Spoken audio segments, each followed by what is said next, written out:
दूरी इतनी ज्यादा सालों की थी कि आव्या की अब खुद को काबू करने की हिम्मत ही न रही। हमेशा वो टूटा हुआ होने के बावजूद खुद को संभालती, लेकिन आज वह अव्यान को देखकर अपने बिखरे हुए जज्बात, इतने सालों की तड़प, दर्द सब कुछ बाहर निकाल रही। आव्या का ना आंसू थमे और न ही रोना रुका। बस वह रोते जा रही थी, जैसे वह आंसू को थमने नहीं देना चाहती थी। आव्या के इतनी देर तक अंदर न आने से सौरभ उसकी ओर आते हुए बोला, कौन है प्रिंसेस? इतना बोलते ही उसकी नजर आव्या और अव्यान पर पड़ी तो वह एकदम से वहीं रुक गया। अव्यान सौरभ की आवाज सुन अपनी आंखें खोली जो अब तक उसने बंद करके रखी हुई थी। अव्यान आव्या के आंसुओं को पूछने लगा, लेकिन इसका कोई फायदा नहीं था। उसके आंसू लगातार बहे जा रहे थे। आव्या अब अव्यान को देखकर उसके चेहरे को दोनों हाथों से पकड़ रोते हुए बोली, आप ठीक है भाई? अब तक कहाँ थे? मुझे लगा उस जलती आग में मैंने सबको खो दिया। डेडा डेडा तो उद्धरण चिन्ह अल्पविराम। बोलते ही आव्या खांसने लगी। रोते हुए उसका बुरा हाल हो चुका था। आव्या खांसना रोकते ही फिर से बोलने की कोशिश करने लगी कि तभी अव्यान ने तुरंत उसके मुंह पर हाथ रख दिया। आव्या अपनी आंसू भरी आंखों से अव्यान को देखने लगी। अव्यान आव्या के माथे को चूम लेता तो आव्या की आंखें अपने आप बंद हो जाती और थमे हुए आंसू फिर एक बार गालों से बहने लगते। आव्या के पैर अब तक अव्यान के कमर पर लिपटे थे। अव्यान आव्या को वैसे ही अंदर ले जाने लगा।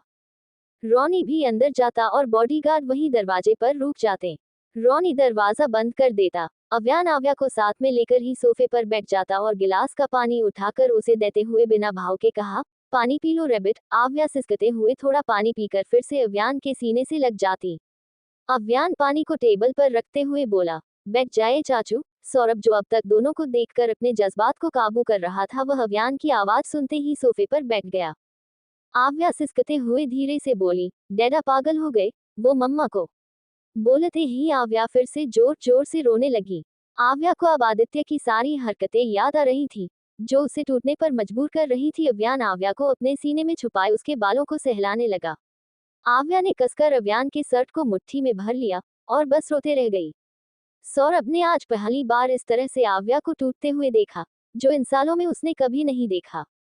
करीब 1 घंटा बीत गया। आव्या का रोना तो बंद हुआ, लिए अब भी उसकी सिसकियां बंद नहीं हुई। अव्यान भी चुपचाप आव्या के चुप होने का इंतजार कर रहा था। अब तक सब कुछ शांत ही था, तभी जोर से आदित्य के चिल्लाने की आवाज आई। आवाज सुनते ही आव्या हड़बड़ा गई। वह तुरंत अव्यान की गोद से उठकर भागते हुए कमरे की ओर चले गई। सौरभ और रॉनी भी उसके पीछे चले गए। आव्या अंदर जाकर देखी तो आदित्य कमरे के चारों ओर कुछ ढूंढने की कोशिश कर रहा था। इस दौरान उसने कमरे की बहुत बुरी हालत कर दी थी। कपड़े, सामान बिखरे पड़े थे, तकिए फटे हुए थे, सारा सामान हर जगह बिखरा था। आदित्य ढूंढते ढूंढते उसकी नजर काव्या की तस्वीर पर जाती, जिसे आव्या ने स्लैब पर रखा था। आदित्य, वाइफी, बुलाते हुए जल्दी से भागकर जाता और काव्या की तस्वीर को लेता। आदित्य काव्या की तस्वीर को लेकर बेड पर आता और उसे देखकर कहता, वाइफी, मेरी वाइफी। अव्यान धीमे कदमों से आकर रुकता और दरवाजे से ही आदित्य को देखता। आदित्य के हरकतों को देखकर अव्यान के कान एक आवाज गूंजने लगती है, वाइफी, अगर तुम न रही तो मैं खुद को मार दूंगा, और अगर नहीं मर सका तो तुम्हारे बिना पागल हो जाऊंगा। अव्यान ये सब याद करते हुए आगे बढ़ने लगा। अब तक आव्या आदित्य के पास जा चुकी थी। आव्या को देखते ही आदित्य उसे हाथ को पकड़कर बोला, वाइफी, मुझे वाइफी के पास जाना है। मेरी वाइफी के पास जाना है। अव्यान आदित्य के पास पहुंचा। अव्यान आदित्य को बहुत गौर से देखता, फिर अपने हाथ बढ़ाकर बोला, पापा, चलिए, मम्मा आपका इंतजार कर रही है। ये सुनकर सौरभ और आव्या दोनों एक साथ अव्यान को देखते। वहीं आदित्य अब अव्यान को देखने लगा। कुछ पल तो उसने अव्यान के चेहरे को देखा, फिर उसके हाथ को। अव्यान आदित्य को देखकर फिर से बोला, मम्मा इंतजार कर रही हैं, आपकी वाइफी इंतजार कर रही हैं, चलिए। ये सुनकर आदित्य के मुंह से धीरे से आवाज आई, वाइफी। बोलते ही उसने अपने हाथ अव्यान के हाथ पर रख दिए। सक्सेना हाउस। रात के 9 बजे हुए हैं। डोरबेल की आवाज से श्रेष्ठा और सहस्त्रा, जो सोफे पर बैठी थी, दोनों की नजर उस ओर चली गई। सहस्त्रा उठने वाली होती पर श्रेष्ठा उसे रोक खुद उठकर दरवाजे की ओर बढ़ गई। दर्श और विक्रम सोफे पर बैठे बात कर रहे थे। श्रेष्ठा दरवाजे को खोलकर, कहाँ रह जाते हो अंश? बोलते ही उसने सिर उठाकर सामने देखा। सामने देखते ही श्रेष्ठा के आंखें हल्की नम हो गई। श्रेष्ठा को देखते ही आव्या तुरंत श्रेष्ठा के गले लगकर रोने लगी। श्रेष्ठा आव्या के पीठ पर हाथ रख लेती। श्रेष्ठा की नजर अब आदित्य पर गई, जिसकी हरकतें बहुत अजीब थी। दर्श और विक्रम का भी ध्यान दरवाजे की ओर चला जाता। विक्रम दर्वाजे की तरफ देख थोड़ा हैरान हो जाता। आज सुबह ही तो उसने आव्या आदित्य और सौरभ को देखा और अव्यान ने आज ही उन्हें ढूंढ लिया, ये सोचते ही विक्रम थोड़ा परेशान सा हो जाता। सहस्त्रा सबको देखकर उसमें से बस आदित्य को ही पहचान पाई, उसके अलावा उसे समझ ही नहीं आया कि आखिर वो सब कौन है, क्योंकि उसे अब तक इस घर के सभी सदस्यों के बारे में पता नहीं था। वहीं आदित्य की बेचैनी को देखकर अव्यान बिना किसी पर ध्यान दिए आदित्य को लेकर आगे बढ़ गया। उसे देखकर आव्या भी श्रेष्ठा से अलग होकर अपने आंसू पोंछकर अव्यान के पीछे जाने लगी, क्योंकि उसे भी अपनी मम्मा को देखना था। सहस्त्रा बस खड़ी सबको जाता हुआ देखती रही। काव्या के रूम के पास पहुंचते ही अव्यान ने आदित्य का हाथ छोड़ दिया।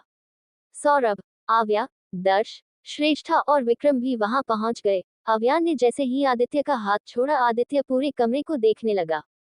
आदित्य और काव्या का दिल एक दूसरे को करीब महसूस करते हुए बहुत तेजी से धड़कने लगा। आदित्य की नजर पूरे कमरे से होकर बेड पर बेसुध सी लेटी काव्या पर पड़ी, बिल्कुल मृत शरीर जैसी पड़ी। काव्या को देख आदित्य अपने कदम बहुत धीरे धीरे बढ़ाने लगा। वह बस एकटक काव्या को देख रहा था। 18 साल की तलब जैसे आज उसके पागलपन को खत्म करने वाली थी। आदित्य काव्या के पैरों के पास पहुंचा, वह अपने हाथ धीरे से बढ़ाए काव्या के पैरों को छू लिया। उसके पैर छूते ही काव्या के हाथों की एक उंगली हल्की हिली। आदित्य काव्या के पैरों से उसके शरीर को छूते हुए उसके चेहरे के पास पहुंच गया। काव्या के मुरझाए चेहरे को आदित्य एकटक देखने लगा। उसके सूखे होठ, उसकी बंद आंखों को देखकर आदित्य के आंसू बहकर काव्या के गाल पर जा गिरी। इतने सालों बाद काव्या को देखकर आदित्य का संभलना नामुमकिन था। आदित्य के हर चुभन, हर एहसास को महसूस कर काव्या के आंसू बंद आंखों से ही बहने लगे। सबको पता था कि काव्या को ठीक करने के लिए बस आदित्य का एक चुभन काफी था, और आदित्य को ठीक करने के लिए बस काव्या का चेहरा काफी था। आदित्य के आंसू फिर एक बार काव्या के गाल पर जा गिरी। ये सब देखकर दरवाजे पर खड़े सभी इमोशनल हो गए, पर अव्यान बिना भाव के बस काव्या को देख रहा था। वहीं विक्रम अपने कदम पीछे करते हुए वहां से दूर होकर चला जाता है। आदित्य काव्या के चेहरे को काफी देर तक देखता रहा, फिर उसे लेटे हुए ही गले लगकर रोने लगता है। ये देखकर अव्यान तुरंत कमरे का दरवाजा बंद करके तेज कदमों से अपने कमरे की ओर चला जाता। आदित्य के रोने की आवाज अब तक बाहर सुनाई दे रही थी। ये पहली बार था जब आदित्य रो रहा था, जिसे सुन आव्या फिर एक बार रो पड़ी।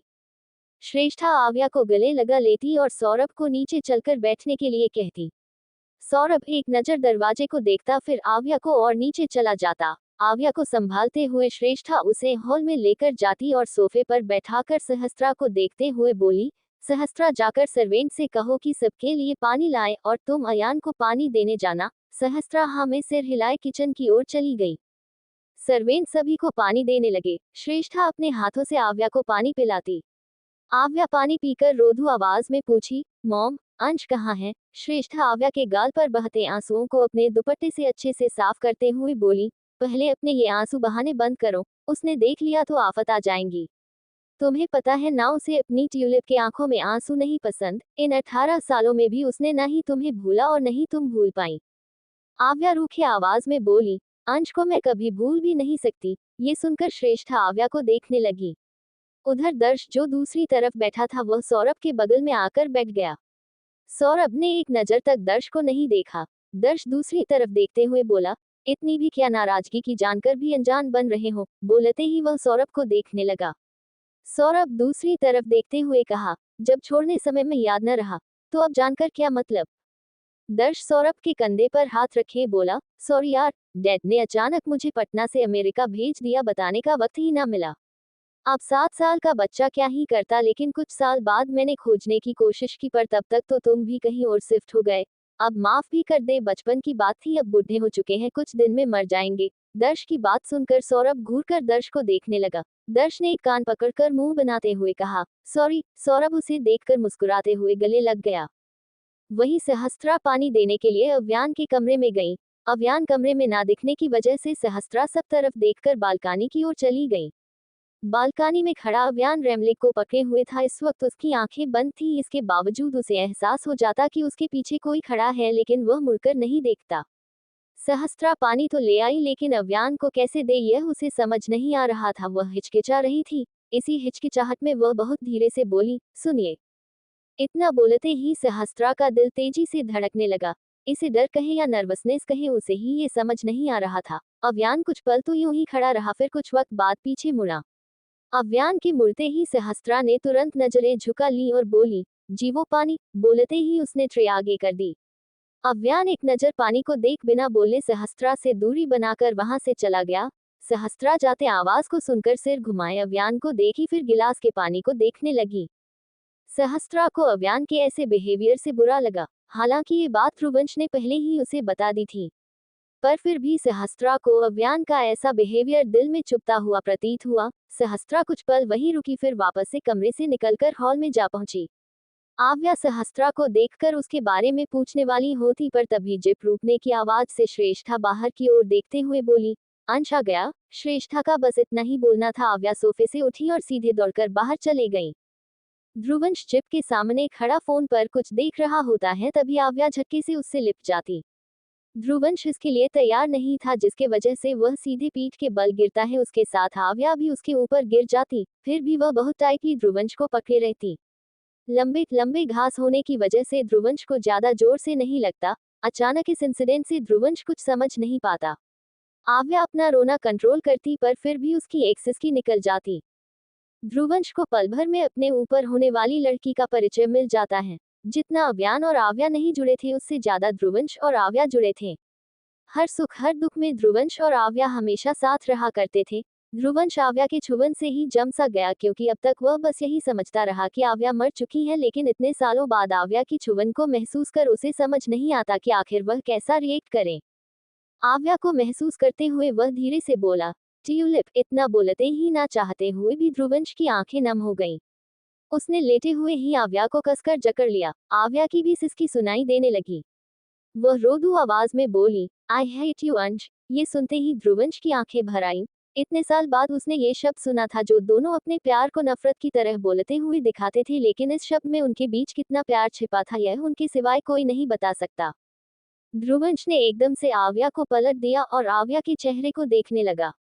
आव्या ने भी आंख खोली और ध्रुवंश को देखने लगी। ध्रुवंश अब झुककर आव्या के माथे पर किस किया, फिर उसके दोनों गाल पर। इस दौरान ध्रुवंश का एक बूंद आंसू आव्या के चेहरे पर गिरी। आव्या को भी रोना आया, पर तभी ध्रुवंश ना में सिर हिलाते हुए बोला, नो ट्यूलिप, प्लीज डॉक्टेंट। I can not see you like this. आव्या रोनी सूरत बनाकर ना में सिर हिलाते हुए बोली, मैं नहीं रो रही अंश। ध्रुवंश ये सुनकर फिर एक बार आव्या के माथे पर किस करता, फिर अपने चेहरे को पोंछ उठकर बैठ जाता। आव्या भी उठती और तुरंत ध्रुवंश के पीठ पर लग जाती। ध्रुवंश उठकर आव्या के दोनों पैर पकड़ लेता। आव्या अपना चेहरा एक साइड करके ध्रुवंश के गर्दन के पास रख लेती। ध्रुवंश अब चलते हुए हॉल पर पहुंच जाता। दोनों को ऐसा देखकर श्रेष्ठा के आंखों में आंसू झलक उठी। उसने अपना चेहरा दूसरी तरफ करके अपनी झलकती आंसू को छिपा लिया। वहीं सहस्त्रा इस परिवार के इतनी अच्छी बॉन्डिंग को देख सुकून से भर गई, क्योंकि ऐसा प्यार बहुत कम देखने को मिलता, चाहे वो माँ बाप और बच्चों का प्यार हो, पति पत्नी का प्यार हो या भाई बहन का। I hope you all like my story. सुबह की हल्की हल्की रोशनी से सहस्त्रा की आंखें खुल सी गईं। उसने आंखें खोली तो पाया वह सोफे थी। सहस्त्रा अव्यान का इंतजार करते हुए रात को सोफे पर बैठे बैठे ही सो गई, जिसका उसे बिल्कुल भनक नहीं थी। सहस्त्रा रात की बात सोचकर कमरे में चारों ओर देखती, उसे खाली कमरे के सिवाय कुछ भी न मिलता। सहस्त्रा सोफे से उठकर अब वॉशरूम चली गई। उसके जाने के कुछ वक्त बाद ही अव्यान आया और अपने कपड़े लेकर ड्रेसिंग रूम में चला गया। उसने दूसरे रूम में शोवर ले ली थी, बस उसे अब चेंज करना था, क्योंकि उसके कपड़े यहीं पर थे। वॉशरूम का दरवाजा खुला। सहस्त्रा साड़ी से खुद को लपेटे बाहर आई। वह साड़ी को संभालते हुए खुद से बोली, क्या करती हूँ, मैं भी टॉवल लेना भूल गई। घर में मम्मा की आदत की वजह से ये हालत हो गई है, इसलिए कहती थी पहले ही सुधर जा, लेकिन नहीं, मुझे तो सुनना ही नहीं था। थैंक गॉड की साड़ी थी, वरना पता नहीं बाहर कैसे आती, किसे बुलाती। सहस्त्रा ऐसे ही खुद में बड़बड़ाते हुए बैंक से कपड़े लेती, क्योंकि अब तक उसने अपने कपड़े कबर्ड में नहीं रखे थे। सहस्त्रा कपड़े लेकर ड्रेसिंग रूम की ओर बढ़ जाती। वह हड़बड़ाते हुए ड्रेसिंग रूम के पास पहुंची ही थी, तभी कमरे का दरवाजा खुला और अव्यान बाहर निकला। अव्यान को देखते ही सहस्त्रा के पैर जम गए। दोनों पास खड़े थे, पर इतने करीब नहीं। सहस्त्रा के भीगे बालों से पानी बहे जा रहा और अभी शोवर लेने की वजह से उसका चेहरा एकदम खिला खिला दिख रहा था। सहस्त्रा की नजर अव्यान पर थी, तो वही अव्यान भी सहस्त्रा को देख रहा था। कुछ ही पल में अव्यान साइड होकर जाने लगा। सहस्त्रा भी जल्दी से आगे बढ़ने को होती, तभी उसका पैर साड़ी में फंसा। वह गिरने को हुई कि तुरंत अव्यान ने सहस्त्रा के पेट से उसे पकड़ लिया। सहस्त्रा हल्का आगे झुक गई, तो वही अव्यान बिल्कुल स्ट्रेट बिना भाव के खड़ा रहा। अव्यान और सहस्त्रा एक दूसरे के अपोजिट साइड में खड़े थे। दोनों एक दूसरे को अपना चेहरा दिखा नहीं पा रहे थे। सहस्त्रा को जब ये महसूस हुआ कि अव्यान ने उसे पकड़ा हुआ, उसकी धड़कन अचानक ही बढ़ जाती है। सहस्त्रा अपने धड़कनों को संभालने सीधी होकर खड़ी हो जाती। उसके खड़े होते ही अव्यान अपना हाथ हटाता और वहां से चला जाता। सहस्त्रा उसे एक नजर जाता हुआ देखती, फिर ड्रेसिंग रूम चली जाती। आव्या बेड पर आराम से सो रही। दरवाजा खुला और ध्रुवंश अंदर आया। आकर वह सीधे खिड़की से पर्दों को हटाया, जिससे पर्दे जो रोशनी को रोक रही थी वह रोशनी सीधे आव्या के चेहरे पर पड़ी। आव्या कसमसाते हुए दूसरी ओर करवट बदलकर सो गई। ध्रुवंश आगे बढ़कर बुलाने लगा, ट्यूलिप गेट अप। ध्रुवंश कुछ वक्त तक बुलाता रहा, तभी आव्या नींद भरी आवाज में बोली, डॉक्टर डिस्टर्ब मी अंश। बोलते ही वह फिर एक बार सो गई। आव्या को ध्रुवंश कुछ पल देखता, फिर गोद में उठाकर सीधे वॉशरूम ले जाकर पानी से भरे बाथटब में डाल देता। पानी में जैसे ही उसका चेहरा भीगता, आव्या हड़बड़ाहट में उठ जाती। ध्रुवंश उसे ऐसा देखकर हंसने लगा। आव्या उसे बुरी तरह से घूरने लगी। ध्रुवंश वॉशरूम से जाते हुए बोला, 10 मिनट है तुम्हारे पास, जल्दी से रेडी होकर नीचे आओ, मॉम बुला रही है। आव्या उसे जाता हुआ देखी, फिर मुंह बनाकर बाथटब से उठ जाती। आव्या पूरी तरह से रेडी होकर अपने कदम काव्या के कमरे की तरफ ले जाती। आव्या दरवाजा खोल अंदर जाकर देखती है तो आदित्य ने काव्या को पूरी तरह से अपने सीने में छिपा लिया था। आदित्य आज बहुत सुकून की नींद में सो रहा था। आव्या दोनों के पास गई और दोनों के लेटे हुए गले लग गई। कुछ पल बाद वह आदित्य के माथे पर किस करके बाहर कमरे से निकल गई। हॉल में पहुंचते ही आव्या सोफे पर बैठ गई, क्योंकि ध्रुवंश ने सबको सोफे पर बैठने के लिए कहा। आव्या की नजर फिर एक बार सहस्त्रा पर जा रुकी। ध्रुवंश ने सहस्त्रा की तरफ अपना हाथ बढ़ाया। सहस्त्रा कुछ पल उसके हाथ को देख थाम लेती। ध्रुवंश सबकी ओर देखते हुए बोला, ये है मेरी वाइफ सहस्त्रा। जैसे ही सहस्त्रा ने ये सुना, हैरानी से ध्रुवंश को देखने लगी। ध्रुवंश फिर से बोला, दुनिया की नजर में ये मेरी वाइफ है और घर में मेरी भाभी मिसेज सहस्त्रा अव्यान सिंघानिया। ये सुनते ही आव्या जो आराम से बैठी थी वह बिल्कुल हैरान होकर बोली, वट, भाई ने शादी कर ली? सहस्त्रा ने तुरंत नजरें झुका ली। ध्रुवंश आव्या को देखते हुए हाँ में सिर हिलाकर बोला, हाँ ब्रो की शादी 2 दिन पहले ही हुई है। ध्रुवंश सारी बात सौरभ और आव्या को बताने लगता। जैसे ही आव्या ये सब कुछ सुनती, तुरंत आगे आकर ध्रुवंश की शर्ट को खोलते हुए बोली, तुम्हें चोट लगी है और तुम मुझे अब बता रहे हो? शर्ट बटन खोलकर देखती तो ध्रुवंश के सीने पर बैंडेज लगा होता। श्रेष्ठा दोनों को देखते हुए मन में बोली, इतनी सारी बातों में बस तुम्हें ये सुनाई दी कि अंश को गोली लगी है। तुम्हारे होते हुए अंश को सगी बहन की जरूरत ही नहीं हो सकती प्रिंसेस। बस मुझे अपने अंश के लिए जीवन साथी भी ऐसी चाहिए जिसकी लाइफ में अंश पहले इम्पोर्टेंट दे। खुद से पहले अंश के बारे में सोचते हुए श्रेष्ठा आगे देखती। आव्या अब ध्रुवंश को डांट रही थी। कुछ पल वह बिना रुके डांटती रही। सौरभ आव्या को देखते हुए बोला, सांस ले लो प्रिंसेस। आव्या ये सुनकर रुककर गहरी सांस लेती। श्रेष्ठा उसे पानी पीने का इशारा करती। आव्या पानी लेकर पीने लगी। सब शांत हुए तो ध्रुवंश सौरभ को दिखाते हुए सहस्त्रा से बोला, भाभी ये हमारे चाचू हैं, रिश्ते में तो फूफा लगते हैं लेकिन हम इन्हें चाचू बोलते हैं। ये सुनकर सहस्त्रा आगे बढ़कर सौरभ के पैर छू लेती। सौरभ सहस्त्रा के सिर पर हाथ रखे बोला, हमेशा खुश रहो। सहस्त्रा सौरभ को देखकर अब उठ जाती। ध्रुवंश अब आव्या की ओर इशारे करते हुए बोला, भाभी ये ब्रो की ट्विन सिस्टर है आव्या। आव्या एक नजर सहस्त्रा को देख दूसरी तरफ मुंह करके बोली, अंश तुम्हें अच्छे से पता है ना कि मैंने बचपन में ही किसी और को भाभी मान लिया है। मैं किसी और को भाभी नहीं बोलने वाली। वैसे भी ये शादी का कोई मतलब ही नहीं है इसमें, नहीं भाई की हाथ ही और नहीं। बोलते ही आव्या एक नजर सहस्त्रा को देखती जो आव्या को ही देख रही थी। आव्या सहस्त्रा से फिर एक बार मुंह फेर कर बोली, मैं इस शादी को हरगिज नहीं मानूंगी। ये मेरी भाभी कभी नहीं बन सकती। इनफैक्ट मम्मा भी ठीक हुई तो वो भी इसे बहू कभी नहीं स्वीकारेगी। और अंश तुम्हें अच्छे से पता है कि भाई मम्मा की बात कभी नहीं टालेंगे, इसलिए इसे अभी से बोल दो कि भाई को डिवोर्स दे दे। आव्या की कड़वी बातों को सुन सहस्त्रा की आंखें नम सी हो गई। वही डिवोर्स सुनकर उसके कदम लड़खड़ा गए। सहस्त्रा के आंसू न चाहते हुए भी एक बूंद नीचे गिर गई। वह जल्दी से भागते हुए कमरे की ओर चली गई। ध्रुवंश सहस्त्रा को देखते हुए आव्या को देखकर बोला, ट्यूलिप ये क्या किया तुमने? आव्या सीरियस होकर बोली, मेरी भाभी सिर्फ प्रन्या बनेंगी, उसके सिवाय कोई नहीं। श्रेष्ठा एकदम से बोल पड़ी, लेकिन प्रिंसेस प्रन्या इस दुनिया में नहीं रही, वो मर चुकी है। ये सुनते ही आव्या बिना कुछ बोले भागते हुए कमरे की ओर चली गई। ध्रुवंश भी आव्या के पीछे चला गया। सब कोई उन्हें देखने लगे। सौरभ आव्या को ऐसा जाते हुए बोला, प्रिंसेस किसी को भी भूल नहीं सकी, उस हादसे ने सब कुछ बिखेर कर रख दिया। बोलते हुए सौरभ उन दर्द से शुरुआत करती पल में खोसा गया। फ्लैशबैक। फोटो शूट खत्म होते ही प्रियंस प्रज्ञा को गोद में लेकर बोला, गुड़िया आपको याद है ना कि हमें स्पेशल गिफ्ट लेने जाना है। प्रज्ञा दूर खड़े अव्यान को देखते हुए बोली, हाँ पापा, मुझे साजन के लिए बहुत स्पेशल गिफ्ट लेना है। प्रियंस प्रज्ञा की बात सुनकर मुस्कुरा देता, फिर उसे लेकर जाने लगता। अनन्या भी उसके पीछे चली जाती। प्रियंस प्रज्ञा को कार में बिठाता फिर खुद बैठने वाला होता है कि अनन्या उसके कंधे पर हाथ रखकर रोकसी लेती। प्रियंस पीछे मुड़कर अनन्या को कंफ्यूज्ड होकर देखता। अनन्या थोड़ा परेशान होकर बोली, प्लीज मत जाए ना, हमारा जी बहुत घबरा रहा है, ऐसा लग रहा है जैसे हम फिर कभी नहीं मिलेंगे। अनन्या की ऐसी बात को सुनकर प्रियंस अनन्या के गाल पर हाथ रखे बोलता, ऐसा क्यों बोल रही हो अनन्या, देखो ऐसा कुछ नहीं होगा। गुड़िया को मैंने प्रोमिस किया है, अगर मैं नहीं जाऊंगा तो वह मुंह फुलाए बैठ जाएंगी और मैं उससे बात किए बिना नहीं रह सकता। चिंता मत करो, हम कुछ देर में लौटकर आ जाएंगे। अनन्या आंखों में नमी लिए बोली, प्लीज मत जाए, मुझे बहुत डर लग रहा है कहीं मैं आपको खो। अनन्या ने बस इतना ही कहा था कि प्रियंस अनन्या को कमर से पकड़कर खींच लेता और उसके होठों पर अपने होंठ रखकर किस करने लगा। अनन्या कसकर प्रियंस के टी शर्ट को मुट्ठी में भर लेती। कुछ 10 मिनट की किस के बाद प्रियंस अनन्या के होठों को छोड़ता, फिर उसके माथे पर किस करके उसके चेहरे को देखते हुए बोला, तुम बेकार में चिंता कर रही हो, हम तुरंत आ जाएंगे, ओके। अनन्या बेचैन सा प्रियंस की आंखों में देखती, फिर धीरे से हाँ में सिर हिलाती। प्रियंस अनन्या के गाल पर किस करके बोला, आई लव यू, फिर पीछे होकर ड्राइविंग सीट में बैठ गया।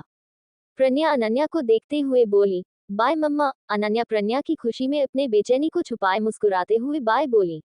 प्रियंस अनन्या की आंखों में देखकर कुछ इशारा करता तो अनन्या बस हाँ में सिर हिलाती। प्रियंस ये देखते ही कार स्टार्ट करता और कार सिंघानिया विला से निकल जाती। अनन्या जाती कार को देखती रही। इधर आव्या आदित्य को जिद करते हुए बोली, डैडा मैंने कहा था कि मुझे चाहिए, मुझे मेरी जैसी बड़ी सी रेबिट चाहिए, आपने प्रोमिस भी की थी कि आप मेरे बर्थडे पर लाकर देंगे। बोलते हुए आव्या आदित्य को मासूमियत से देखने लगी। आदित्य आव्या के मासूम से चेहरे को देखकर बोला, मेरी रेबिट को मैं कोई प्रोमिस करूं और भूल जाऊं, ऐसा कभी नहीं हो सकता। चलो। बोलते ही आदित्य आव्या का हाथ पकड़कर बाहर जाने लगा, तभी ध्रुव भी पीछे जाते हुए बोला, चलो मुझे भी कुछ लेना है। गार्डन में रूहान के गोद पर स्वर्णा थी और रूहान ने स्वरा के कमर पर हाथ रखे करीब कर रखा था। स्वर्णा दोनों को देखते हुए बोली, अब नाराजगी खत्म कर लो मिमी डेडू। स्वरा तुरंत रूहान से नजरें हटा लेती तो स्वर्णा उसके चेहरे को रूहान की तरफ कर देती। स्वरा स्वर्णा को देखकर चिढ़ते हुए बोली, अर्ना स्टॉप इट, मुझे तुम्हारे डेडू से कोई बात नहीं करनी, इसने मुझे सबके सामने मोटी कहा। रूहान स्वरा को प्यार से देखते हुए बोला, अर्ना अपनी आंखें बंद करो, मैं अभी तुम्हारी मिमी को मनाता हूँ। स्वर्णा जल्दी से अपने आंखों पर हाथ रखती, तभी उसे आदित्य के साथ आव्या को बाहर जाते देखती। स्वर्णा जल्दी से बोलती, डैडू मुझे छोड़िए, मुझे दी के पास जाना है। रूहान की नजर आदित्य और आव्या पर जाती तो वह स्वर्णा को छोड़ देता। स्वर्णा भागते हुए आव्या के पास चली जाती। स्वर्णा के जाते ही स्वरा जाने लगती, तभी रूहान स्वरा के हाथ को पकड़कर खींच लेता। स्वरा अपने पेट पर हाथ रखे बोली, मिस्टर हैंडसम ये क्या हरकत है, तुम्हें पता है ना। उसके इतना बोलते ही रूहान स्वरा के पेट पर हाथ रखकर बोला, मुझे पता है सोना, तुम 2 महीने प्रेग्नेंट हो और तुम्हें भी ये अच्छे से पता होगा कि इसका कारण मैं हूँ। बोलते ही स्वरा के गाल पर किस करता। स्वरा कुछ पर रूहान को घूरती, फिर शर्माते हुए उसके सीने में छिपकर बोली, इस बार सुहान आएगा, हम घर में ये कब बताएंगे। रूहान स्वरा के बालों को सहलाते हुए बोला, आज ही। वहीं उधर काव्या कार की तरफ बढ़ते हुए बुलाए, मिस्टर हस्बैंड। आदित्य कार के अंदर से काव्या को देखा। काव्या कार के पास आकर बोली, आप मुझे छोड़कर कहाँ जा रहे हैं। आदित्य काव्या को देखता जो रोनी जैसी सूरत बनाकर खड़ी थी। आदित्य उसे ऐसा देखकर बोला, मैं तुम्हें छोड़ दूंगा तो खुद पागल हो जाऊंगा वाइफी, हम मॉल जा रहे, चलना है तो चलो। काव्या कार का दरवाजा खोल जैसे ही बैठने को होती, पीछे से प्रीत बुलाती, काव्या। काव्या पीछे मुड़कर देखती तो प्रीत बोली, माँ बुला रही है। जैसे ही काव्या ये सुनती, रोनी सूरत बनाकर आदित्य को देखती, फिर बोलती, मिस्टर हस्बैंड मुझे भी जाना है आपके साथ। उससे ऐसा देख ध्रुव हंसते हुए बोला, आदित्य तुम्हें छोड़कर कहीं नहीं जा रहा काव्या, हम लोग आधे घंटे में लौटकर आ जाएंगे। काव्या ध्रुव को घूरते हुए बोल पड़ी, मिस्टर हीरो आप बिल्कुल चुप रहिए, वरना मैं श्रेष्ठा को बता दूंगी कि आप एक लड़की के साथ फ्लर्ट कर रहे थे। काव्या की बात सुन ध्रुव मुंह खोले काव्या को देखता, फिर बोला, मैंने कब किया। देखो काव्या ये गलत है, तुम मुझे फंसा रही हो। काव्या उसे नजरअंदाज करके अब आदित्य को देखती, जो काव्या के क्यूट क्यूट बनते फेस एक्सप्रेशन को देख रहा था। काव्या आदित्य के आंखों में देखती है, तभी फिर से प्रीत की आवाज आई, काव्या जल्दी आओ, माँ बुला रही है। काव्या बुरा सा मुंह बना लेती है। आदित्य आगे बढ़कर काव्या के माथे पर किस करके बोला, हम जल्दी आ जाएंगे वाइफी। काव्या हाँ में सिर हिलाए आदित्य के गाल पर किस करके भाग जाती हैं। आदित्य काव्या को देखता रहता। काव्या पीछे मुड़कर फ्लाइंग किस देते हुए बोली, मैं इंतजार करूंगी, जल्दी आइएगा। काव्या की हरकत से न चाहते हुए भी आदित्य के होठों पर छोटी सी मुस्कान आ जाती। वहीं आव्या दोनों को देखते हुए बोली, डैडा मुझे भी आपके जैसा हस्बैंड चाहिए। आदित्य मुड़कर आव्या को देखने लगी, जो ये बोलते हुए बहुत खुश नजर आ रही थी। आव्या आदित्य के चेहरे को छूते हुए बोली, आप मम्मा से कितना प्यार करते हैं ना डैडा, मुझे भी बिल्कुल आप जैसा ही हस्बैंड चाहिए। तभी ध्रुव बीच में ही बोल पड़ा, मुझ में क्या खराबी है भाई, मैं भी बेबी से बहुत प्यार करता हूँ, तुम्हें मुझ जैसा हस्बैंड नहीं चाहिए। आव्या बुरा सा मुंह बनाकर ध्रुव को देखती। उसके चेहरे को देखते ही ध्रुव समझ जाता कि आव्या को उसके बातों में जरा भी दिलचस्पी नहीं है। आव्या आदित्य के गले लगकर बोली, माय दादा is the best husband. Aditya ये सुनकर मुस्कुराते हुए आव्या के माथे पर किस करता और बोलता, थैंक यू रैबिट। ध्रुव दोनों को देख चिढ़ते हुए बोला, बस करो अपना बाप बेटी का प्यार दिखाकर मुझे चिढ़ाना, मेरी बेटी होती तो वो भी मुझे बेस्ट मानती। अब चलो जल्दी, हमें जल्दी वापस आना है। ध्रुव मायूस होकर अब खिड़की के बाहर देखने लगता। ध्रुव को मायूस देख स्वर्णा जो उसके गोद में थी वह उसे देखने लगती। आव्या भी ध्रुव को देखती, फिर उसके गले लगकर बोलती, आप भी तो मेरे डैड हैं एंड मेरे डैड जैसा कोई नहीं हो सकता। सो मुझे डैडा और डैड दोनों का मिक्स हस्बैंड चाहिए। I hope you all like my story.